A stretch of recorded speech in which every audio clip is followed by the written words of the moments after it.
Sweden की एक बड़ी सियासी जमात के एक मरकजी रहनुमा के खिलाफ इस्लाम और एक पाकिस्तानी शख्स को निशाना बनाते हुए नफरत अंगेज पोस्ट लगाने के खिलाफ तहकीकात का आगाज हो गया है। और स्वीडन ने अक़वाम मुत्तहिदा में फ़लस्तीन के हक में जो करारदाद थी उसकी हमायत क्यों नहीं की। इस सब की तफसीलात आज के इस व्लॉग में शामिल है, जो कि स्वीडन की डायरी की सूरत में आपकी खिदमत में पेश किया जा रहा है, जिसमें हफ्ता रफ्ता की अहम खबरें और स्वीडन के हालात हाजरा से भी आप आगाह हो सकेंगे। मैं हूं स्टॉकहोम स्वीडन से आरफ कसाना और आपकी खिदमत में सलाम अर्ज करता हूं। आज 22 सितंबर और इतवार का दिन है। स्वीडन की दूसरी बड़ी सियासी जमात एसडी यानी स्वीडिश डेमोक्रेट्स, जो कि तारकीन वतन मुखालफ और इस्लाम मुखालफ अक्सर बयानात देते रहते हैं और उनका एजेंडा ही तारकीन वतन मुखालफ है, उस जमात के एक रहनुमा रिचर्ड जोमशोफ, जो कि स्वीडन की पार्लियामेंट की जस्टिस कमेटी के जो वो सरबराह भी थे, उन्होंने अपने ट्विटर अकाउंट पे नफरत अंगेज जो है वो पोस्टें लगाई, जिनके खिलाफ जो है वो पुलिस ने तहकीकात का आगाज शुरू कर दिया है। और अगले हफ्ते मंगल के रोज वो उनके सामने पेश होकर अपने जो है वो बयानात रिकॉर्ड कराएंगे और उनसे पूछगिछ की जाएगी कि उन्होंने ये नफरत अंगेज पोस्टें क्यों लगाई हैं। उस शख्स ने अपने ट्विटर अकाउंट पे एक मुसलमान पनागजीन को दिखाया है कि जो कि यूरोप में जो है वो पनाह की गरज से आते हैं, और जब उनको पनाह मिल जाती है तो फिर वो उसी घर को जो है वो आग लगाते हैं। दूसरी पोस्ट में उस शख्स ने एक पाकिस्तानी शख्स को जाहिर किया है कि जो कि कश्ती में डूबता हुआ आ रहा है और जान बचाने के लिए पुकारता है, लेकिन जब उसको पनाह मिलती है तो फिर वो उसी खानदान पे हमला करता है। तो ये जो दो नफरत अंगेज जो उसने अपने ट्विटर अकाउंट पे पोस्ट लगाई हैं,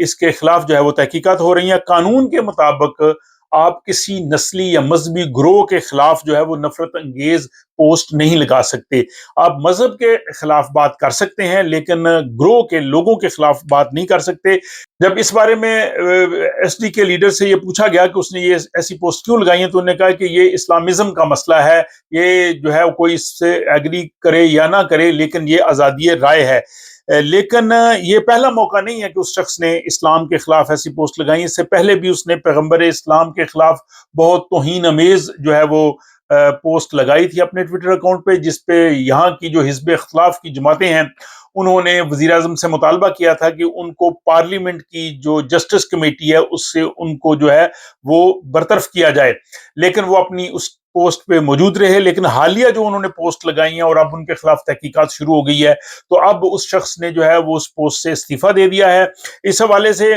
उसी जस्टिस कमेटी के जो डिप्टी चेयरमैन हैं अरदलान शेखराबी, जिनका ताल्लुक जो है वो सोशल डेमोक्रेट पार्टी से है, जो मुल्क की सबसे बड़ी सियासी जमात है और इस वक्त हिज़्ब इख्तिलाफ में है, उन्होंने कहा कि ये बहुत अफसोसनाक है कि ऐसा शख्स जो है इस कमेटी का सरबराह है। उन्होंने स्वीडिश वज़ीर आज़म को कहा कि ऐसे शख्स को दोबारा इस कमेटी की सरबराही पे ना आने दें, और वज़ीर आज़म पूरे मुल्क का वज़ीर आज़म होता है, तमाम जो लोग मुल्क में होते हैं उन सब की वो नुमाइंदगी करता है। इसलिए वज़ीर आज़म को ऐसे मुतनाज़ा शख्स को ऐसी कमेटी पे नहीं आने देना चाहिए जिससे लोगों के जज्बात जो है वो मजरू होते हैं। और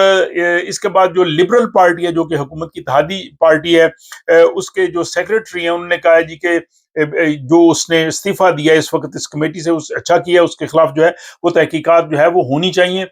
स्वीडिश डेमोक्रेट के जो लीडर है उसने चूंकि अपनी एक पोस्ट में पाकिस्तानियों को उसने निशाना बनाया और एक पाकिस्तानी शख्स को जो है वो कश्ती में डूबता हुआ दिखाया गया है, तो इस हवाले से हमने स्वीडन में पाकिस्तान के सफीर जनाब बिलाल हई साहब से रब्ता किया और उनसे पूछा कि क्या उन्होंने इस हवाले से कोई रद्द अमल दिया है, क्या उन्होंने अपने तहफ़्फ़ुज़ात से स्वीडिश हुकूमत को, यहाँ के प्रेस को आगाह किया है। तो इस पे सफीर मोहतरम ने कहा कि उन्होंने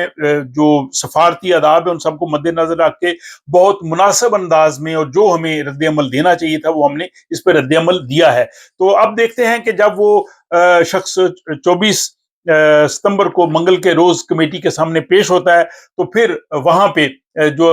जो फर्दर इस हवाले से जो डेवलपमेंट्स होंगी वो भी आपको इन व्लॉग्स की सूरत में जो है वो आगाह किया जाएगा।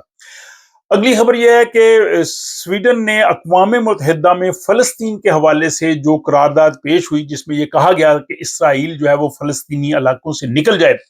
سویڈن نے اس قرارداد کی نہ حمایت کی نہ مخالفت کی، بلکہ سویڈن نے اس قرارداد سے جو ہے وہ غیر جانبداری یعنی برتی۔ اس قرارداد کی حمایت 124 ممالک نے کی، جبکہ 14 ممالک نے اس کی جو ہے وہ مخالفت کی، اور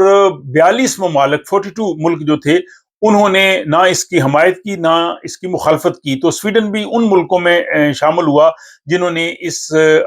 جو قرارداد ہے اس کی حمایت نہیں کی۔ اس حوالے سے سویڈن کی جو وزیر خارجہ ہیں، جب ان سے پوچھا گیا